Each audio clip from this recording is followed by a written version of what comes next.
बिस्मिल्लाहिर्रहमानिर्रहीम। अस्सलाम वालेकुम। Welcome to my channel food and herb.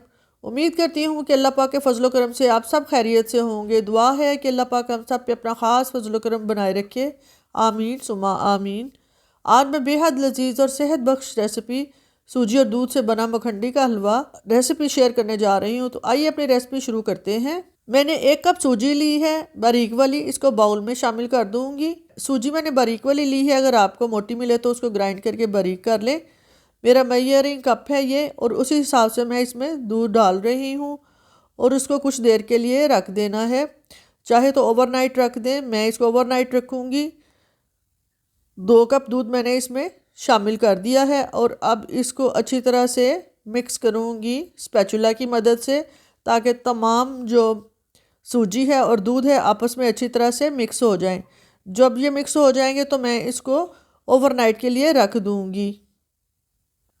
अच्छी तरह से सूजी मिक्स हो चुकी है और अब मैंने इसको निकाला है बाहर। तो ये बड़ा अच्छा सा मुरक्कब बन के तैयार हो चुका है, बिल्कुल क्रीमी सा। मैं आपको चम्मच की मदद से चेक करवाती हूँ कि दूध और सूजी का ये जो मुरक्कब है ये कितना अच्छा सा इसका टेक्सचर बन गया है। ऐसे जैसे मलाई होती है बिल्कुल उसी तरह ये भीग के तैयार हो चुका है। मैंने पूरी रात के लिए इसको भिगो के फ्रिज में रख दिया था। मैंने कढ़ाई ले ली है और उसको मैंने गैस पे चढ़ा दिया है और फ्लेम ऑन कर दिया है। और अब मैं इसमें डाल रही हूँ घी भी मैंने मेजरिंग कप के हिसाब से 1 कप ही लिया है, लेकिन इसमें मैंने सारा घी का इस्तेमाल नहीं किया क्योंकि बाद में ज़रूरत के मुताबिक मैं थोड़ा थोड़ा घी इसमें शामिल करती जाऊँगी। घी को गर्म होने देना है, अच्छी तरह से ये मेल्ट हो जाए तो फिर इसमें मैं शामिल करूँगी इलायची सब्ज़ 2 अदद के करीब, और इसको भी घी में थोड़ा सा कड़कड़ा लूँगी। इलायची को इसमें मैंने अच्छी तरह से कड़कड़ा लिया है घी के अंदर से। और अब इसमें मैं शामिल करूँगी चीनी, 1 कप चीनी उसी मेजरिंग कप के हिसाब से मैंने ली है और वो भी मैं इसमें शामिल कर रही हूँ। चीनी को घी में अच्छी तरह से मिक्स करते जाना है, चम्मच हिलाते जाना है और घी में चीनी को पकाना है अच्छी तरह से। और यहाँ पे याद रखना है कि जो फ्लेम है बिल्कुल ही मध्यम आंच पे रहे, यानी कि दम वाली आंच पे।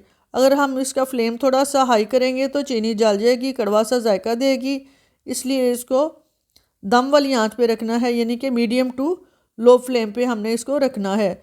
और मुसलसल चम्मच चलाते जाना है ताकि ये अपना कलर थोड़ा सा चेंज कर ले और थोड़ा सा ये इसमें मेल्ट हो जाए। इसका कैरेमल नहीं बनाना, जितना कलर आपने हलवे को देना है उतना ही ज़्यादा जो चीनी है इसको पकाना पड़ेगा। यहाँ पे मैं पानी शामिल कर रही हूँ 1 छोटे कप के करीब। चीनी अब सख्त हो गई है, पानी के शामिल होते ही चीनी जो है वो बिल्कुल सख्त हो चुकी है, लेकिन जूं जूं वो गर्म होती जाएगी तो वो मेल्ट हो जाएगी, दोबारा से पानी में शामिल हो जाएगी।